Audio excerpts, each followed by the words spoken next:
चलिए आइए एक्सपर्ट का किया जाए स्वागत। जनवरी सीरीज का है आज पहला दिन और आपको मिलेगी pick of the series.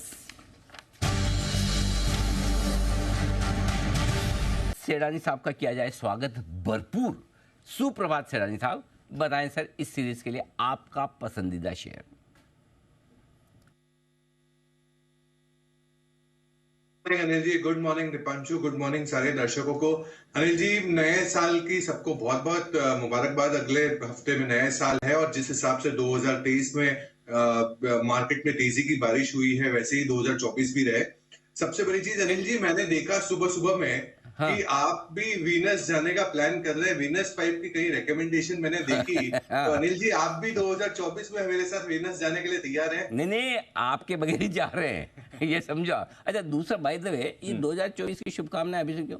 Monday की आज छुट्टी पे गायब? नहीं Anil ji, in advance, in advance. चलिए आइए सिद्धार्थ जी, स्वागत है, बताएं sir pick of the series. बिल्कुल Anil ji, pick of the series में मैं मेरा और आपका दोनों का फेवरेट स्टॉक लेके आया हूं और वो स्टॉक है आईटीसी। आईटीसी पे खरीदारी की राय है पिक ऑफ द सीरीज के लिहाज से। शॉर्ट टर्म टारगेट हो सकता है 490 आप रखें और पोजिशनल टारगेट 530 530 आईटीसी पे। जनवरी 2019 काफी लंबे समय से बार बार लगातार विद डिस्क्लेमर हम रेकमेंड कर रहे हैं अलग अलग लेवल से हमारे क्लाइंट्स को। One of the biggest cigarette company है, 80% का मार्केट शेयर है और 6.7% का वॉल्यूम्स देखा गया था, जबकि उम्मीद थी 5.6% की। Strong balance sheet, no external debt, साथ ही साथ डीमर्जर जो हुआ है होटल बिजनेस का, ये भी अनलॉक कर सकता है वैल्यू और एफएमसीजी का बिजनेस रोबस्ट ग्रोथ ला सकता है आने वाले समय में। मार्केट शेयर भी गेन होगा एफएमसीजी समूह में। आईटीसी पे खरीदारी की राय है। शॉर्ट टर्म टारगेट या सीरीज का टारगेट आप समझ ले 490, पोजिशनल टारगेट 530। 520 तक के पोजिशनल टारगेट के लिए आईटीसी में करें खरीदारी। जोमेटो, सिद्धार्थ जी से एक बार इस पर राय लेनी है सर। जोमेटो पर एक बार अपना व्यू दें। 400 करोड़ का टैक्स नोटिस आया है, हालांकि ब्रोकर्स का मानना है कि ये कंपनी आसानी से रिकवर कर पाएगी over a period of time. JP Morgan 150 का टारगेट दे रहा है, सिटी 145 का टारगेट दे रहा है। देखिए दीपांशु, डेफिनेटली टैक्स नोटिस जो है ये थोड़ा सा शॉर्ट टर्म नेगेटिव तो जरूर रहेगा, बट ओवरऑल पर्सपेक्टिव से अगर लंबे समय के लिए आपने ले रखा है तो बिल्कुल बने रह सकते हैं। हालांकि हमारा जो टारगेट था जोमेटो पे टेक्नो फंडा कॉल, उसके टारगेट्स तो हासिल हो चुके थे, तो अभी कोई फ्रेश टारगेट्स नहीं है। बट मैं यही कहूंगा कि ये नए जमाने का बिजनेस है और ऑफकोर्स जिस हिसाब से 31st नाइट न्यू ईयर के पार्टीज और इसमें वॉल्यूम्स काफी स्ट्रॉन्ग रह सकते हैं, तो अगर लंबे समय के लिए निवेशक है तो बने रह सकते हैं। लंबे समय के लिए अगर आप निवेशक हैं, बने रही, कोई परेशानी नहीं। सिद्धार्थ जी के लिए बिल्कुल है super seed.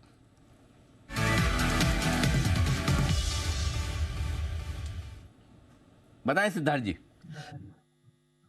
Anil ji, mid cap banking space काफी अच्छा लग रहा है और उसमें स्टॉक होगा फेडरल बैंक। इस पे खरीदारी की राय है। फेडरल बैंक पे शॉर्ट टर्म टारगेट आप रख सकते हैं 162 का, पोजिशनल से लॉन्ग टर्म टारगेट 185 का रख सकते हैं। फेडरल बैंक पे करीबन 4 सालों से अलग अलग लेवल से फंडामेंटली हम रेकमेंड करते आ रहे हैं with disclaimer to our clients. Private sector की केरला बेस्ड बैंक है, 1.9 लाख करोड़ का लोन बुक है, 1350 ब्रांच नेटवर्क है। दूसरे तिमाही के नतीजे भी अच्छे रहे, जहां पे एनआईआई 17%, मुनाफा 35% से ग्रो होते हुए दिखा और लोन ग्रोथ करीबन 19.6%, 20% ही मान सकते हैं लोन ग्रोथ दिखा है।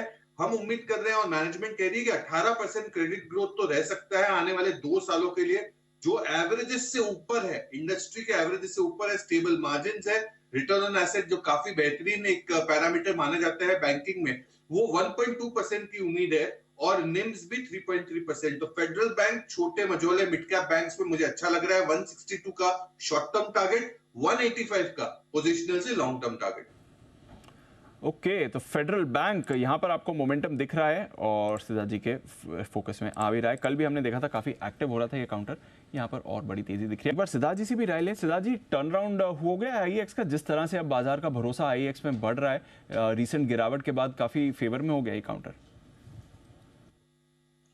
देखिए दीपांशु, मैं पूरी तरीके से तो टर्न अराउंड नहीं कह सकता हूं। अगर 2 क्वार्टर्स के नतीजे ठीक ठाक आते हैं तब जाके बहुत ज्यादा फंडामेंटली इंटरेस्ट जगेगा, क्योंकि जिस हिसाब से इनकी जो मोनोपोली बिजनेस थी उसका उसका जो डाइल्यूशन देखा गया था, उससे स्टॉक में जोरदार गिरावट और दबाव देखने मिला है। तो मैं मानता हूं कि अभी भी अगर आप ट्रेडिंग पोजीशंस में है तो ठीक है, आप बने रह सकते हैं, बट लंबे समय के लिए अगर निवेश करना हो अभी भी इंतजार करें, प्रॉमिसिंग रिजल्ट्स आने के बाद ही इस पे खरीदारी करें।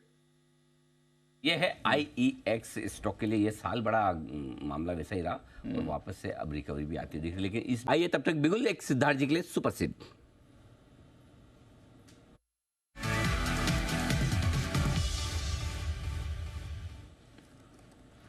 बताएं सिद्धार्थ जी।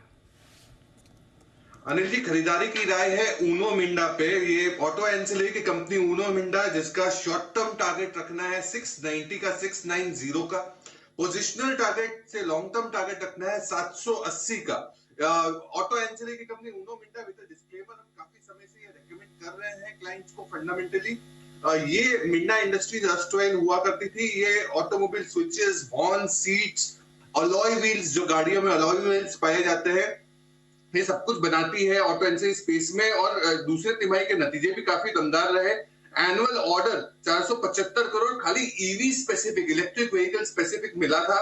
जो मेन ट्रिगर्स है, 20% का रेवेन्यू ग्रोथ CAGR आप उम्मीद लगा सकते हैं आने वाले 2 सालों के लिए। 700 से 800 करोड़ का FY24 का जो कैपेसिटी एक्सपेंशन का प्लान था, कुछ हद तक हो चुका है, कुछ बाकी है। और इंडस्ट्री को आउट परफॉर्म कर रही है, इंडस्ट्री से ज्यादा ग्रो कर रही है ऊनो मिंडा। हम मानते हैं कि अलॉय व्हील्स का जो सेगमेंट है वो काफी स्ट्रॉन्ग और रोबस्ट ग्रोथ ला सकता है ऊनो मिंडा के लिए। तो प्रीमियमाइजेशन, इंपोर्ट सब्स्टिट्यूशन, ये सारी चीजें ऊनो मिंडा को बेनिफिशियरी कर रही है। इस पे खरीदारी की राय है। ये ऑटो एंसिलरी की कंपनी, 690 का short term target, positional target 780 Uno Minda. Uno Minda, ये है आपके लिए सिद्धार्थ जी की तरफ से सुपर सेट का कॉल। आइए चलते हैं सिद्धार्थ जी के पास एक और सुपर सेट के लिए।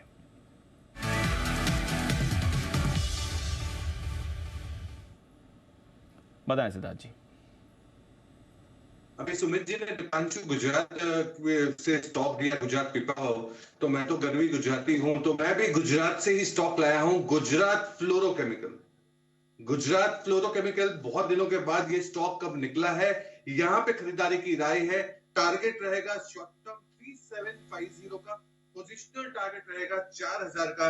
गुजरात फ्लोरोकेमिकल, ये स्टॉक हम 2022 से रेकमेंड कर रहे हैं डिफरेंट लेवल से हमारे क्लाइंट्स को। ये आइनॉक्स ग्रुप की कंपनी है, लीडिंग फ्लोरोकेमिकल और रेफ्रिजरेंट गैसेस बनाने की कंपनी है, लीडर है PTFE में। PTFE का फुल फॉर्म है पॉलीटेट्रा फ्लोरो इथाइलिन। तो ये जो केमिकल है, इसका market share, global market share, Bharat का नहीं, ग्लोबल मार्केट शेयर 10% का है गुजरात फ्लोरोकेमिकल का। रेफ्रिजरेंट गैसेस की रिकवरी काफी स्ट्रॉन्ग दिख रही है। न्यू और एप्लीकेशंस में भी वर्किंग कर रही है कंपनी, R&D प्रोसेस में है, और बहुत ही बेहतरीन रियलाइजेशन हो सकते हैं आने वाले समय में। गुजरात फ्लोरोकेमिकल, जिसका टिकर है फ्लोरोकेम, इस पे खरीदारी की राय है। 3750 का शॉर्ट टर्म टारगेट, 4000 का पोजिशनल। ओके, तो ये है आपके लिए गुजरात फ्लोरोकेमिकल। यहाँ पर 3750 और 4000, ये 2 टारगेट के लिए खरीदारी करने की राय दी है सेठानी साहब ने। ओके, 10 की कमाई के लिए तैयार है सिद्धार्थ सेठानी साहब भी। जानते हैं उनसे उनकी पसंद का शेयर, बताएं सर।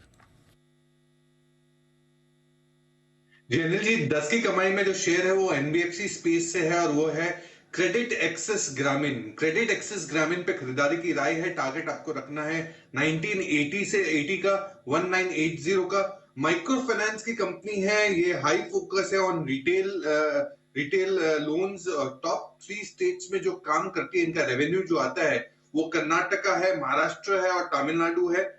दूसरे तिमाही के नतीजे तो काफी दमदार रहे। NII 50% से ग्रो हुए हैं, निम स्ट्रॉन्ग रहे, और मुनाफा 98%, करीबन 100% से बढ़ते हुए दिखा। FY24 का गाइडेंस जो है निम्स का, वो 12.8% का है मैनेजमेंट का। ROA का गाइडेंस है स्ट्रॉन्ग, जहां पे 5.6% ROA आ सकता है, मुकाबले 5.4%। स्ट्रॉन्ग बिजनेस है, स्टेबल मार्जिन है, 20% का ROE है। क्रेडिट एक्सेस ग्रामीण माइक्रो फाइनेंस की कंपनी, खरीदारी की राय है 1980 के टारगेट के लिए। ओके, तो ये है आपके लिए क्रेडिट एक्सेस ग्रामीण 1980। ओके, स्मॉल और मिड कैप में ठीक ठाक एक्शन बना हुआ है।